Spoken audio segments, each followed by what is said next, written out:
Bonjour les amis, alors aujourd'hui on a un évangile qui est connu, qui s'appelle en fait la femme adultère. Voilà. Il est au chapitre 8 de l'évangile de Jean, ce sont les versets 1 à 11. Et Jésus gagna le mont des Oliviers. Dès le point du jour, il revint au temple et, comme tout le peuple venait à lui, il s'assit et se mit à enseigner.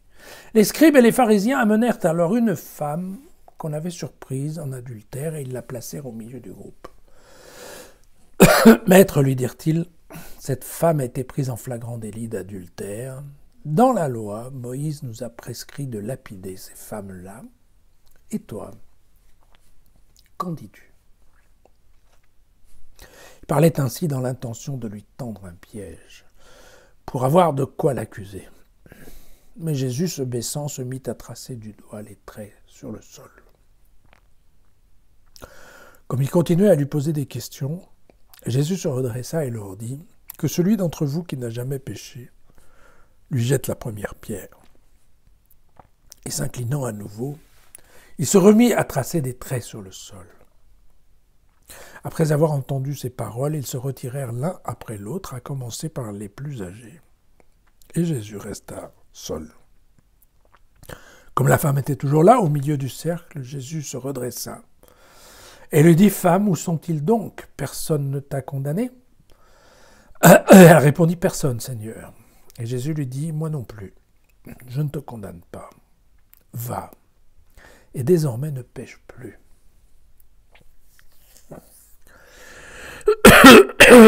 Ne pêche plus, comme il l'avait dit à notre infirme de naissance. Alors,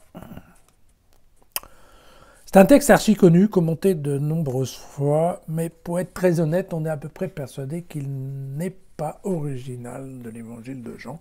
On pense même que l'auteur en est Luc, et qu'il a été rajouté, peut-être même aussi tard qu'au IIIe siècle. Voilà. Ça n'empêche que c'est un texte qui interpelle, même si on sent bien que le style n'est pas aussi compliqué que d'habitude. L'histoire, elle est simple, c'est les pharisiens qui en fait, qui tendent un piège grossier à Jésus.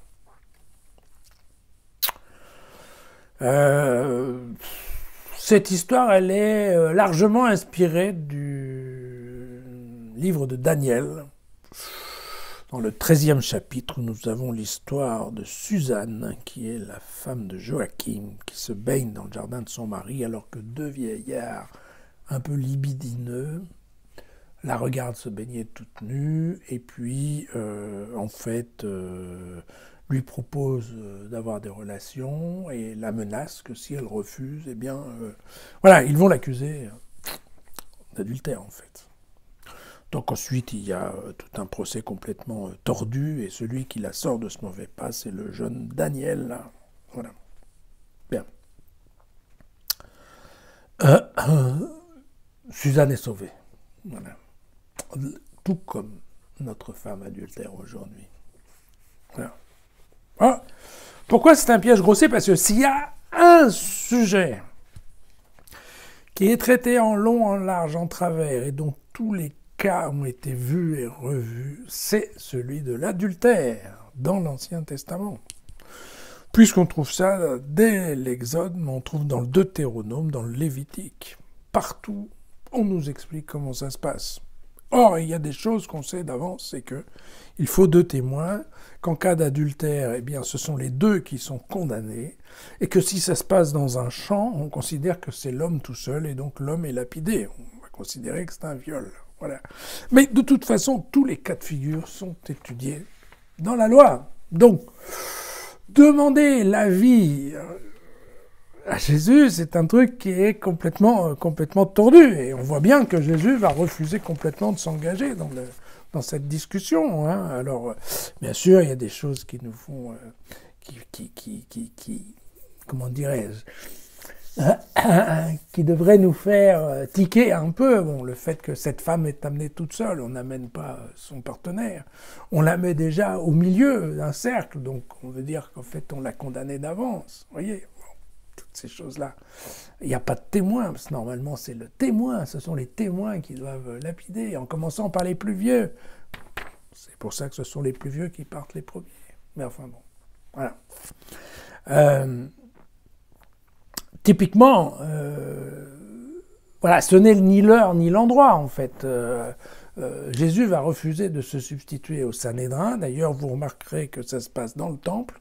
Or, justement, le tribunal, lui, se tient à la porte de Jérusalem. Donc, ce n'est pas l'endroit, ce n'est pas l'heure, et ce n'est pas son travail, globalement. Mais, une fois de plus, c'est un peu l'idée, c'est de parler du jugement.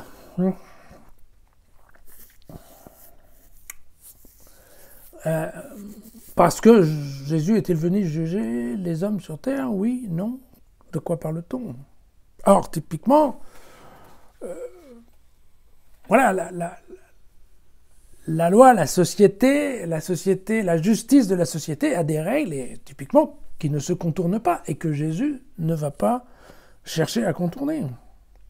Vous voyez que d'ailleurs, Jésus, en fait, participe absolument pas à cette mascarade. Mais il n'y a aucun discours moralisateur.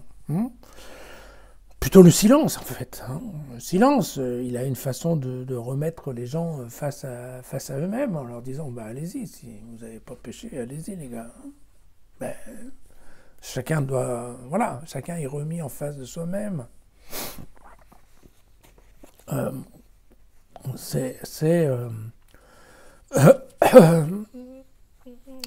On sent déjà poindre cette question de la miséricorde, en fait, le pardon, le jugement et le pardon. Voilà. D'ailleurs, dans cette histoire, Jésus paraît plus intéressé par le futur de la femme que par son passé.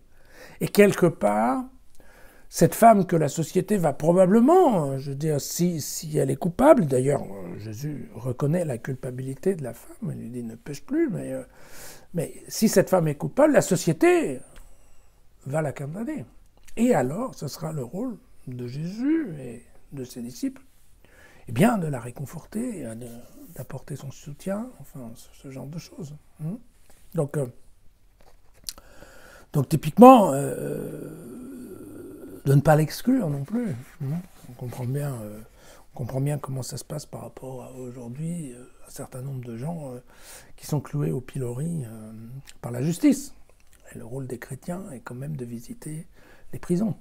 Bien.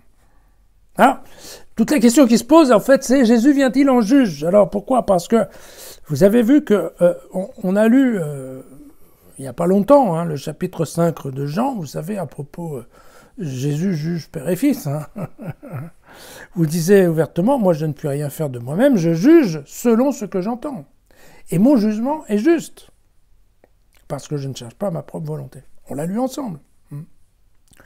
Mais, ça c'était au chapitre 5, mais au chapitre 3, du même Saint Jean, au verset 17, nous avons « Car Dieu n'a pas envoyé son Fils dans le monde pour juger le monde, mais pour que le monde soit sauvé. »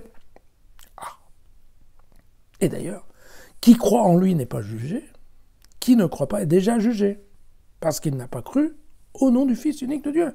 On se souvient de cette discussion que nous avons eue il n'y a pas longtemps, sur la foi qui sauve, et le fait que si on croit dans le Fils, alors on évite de passer par la case du jugement sur les actes. Parce qu'en fait, c'est ça. C'est pas le même jugement. De la même façon que pour Jean, il y a plusieurs types de foi, eh bien, il y a aussi plusieurs types de jugements. Voilà. Et on comprend bien que l'idée, c'est que Jésus vient juger, mais il ne vient pas juger comme le Messie qu'attendaient les Juifs. Il ne vient pas juger le bien et le mal. Ce qu'il vient juger, c'est uniquement la foi. En fait, il ne vient pas juger, il vient juste constater. Voilà, Jésus, il explique, il donne la parole, il explique quelle est la parole de Dieu, il explique la parole d'amour, il explique qu'il est le Fils de Dieu, et puis il va constater qui croit pas. Voilà, ceux qui croient, il n'y a pas de problème, ils vont déjà au paradis. Ceux qui ne croient pas, ben oui, vont devoir passer par un jugement, entre autres un jugement sur, voilà, sur les actes. Mais vous voyez que c'est un peu autre chose. Il y aurait plusieurs jugements dans cette histoire. Et très clairement, il y a bien cette idée de ne pas s'immiscer. Il est normal qu'une société mette en place un certain nombre de structures et de justice, la justice des hommes, et puis il y a la justice de Dieu. Hein, on aura ça de nombreuses fois. On se souviendra que, d'ailleurs, vous savez, on parle de ça quand on parle d'un autre évangile, le travailleur de la 11e heure. Le type travaille presque pas, il touche la même chose de celui qui a travaillé toute la journée. Et tout le monde gueule en disant c'est injuste. Et l'idée de ce passage, c'est oui, c'est la justice de Dieu. Vous n'avez quand même pas à critiquer la justice de Dieu. Dieu, il fait ce qu'il veut. Il a sa justice à lui. C'est comme ça qu'il la voit. Et c'est pas à nous, les hommes, de critiquer, d'être d'accord ou de pas être d'accord. On a déjà notre justice entre hommes, et c'est déjà pas toujours facile, si je comprends bien, de se mettre d'accord. Voilà, l'idée de ce passage sur la femme adultère est en fait de nous sensibiliser au fait que à chacun sa justice. Voilà. À demain.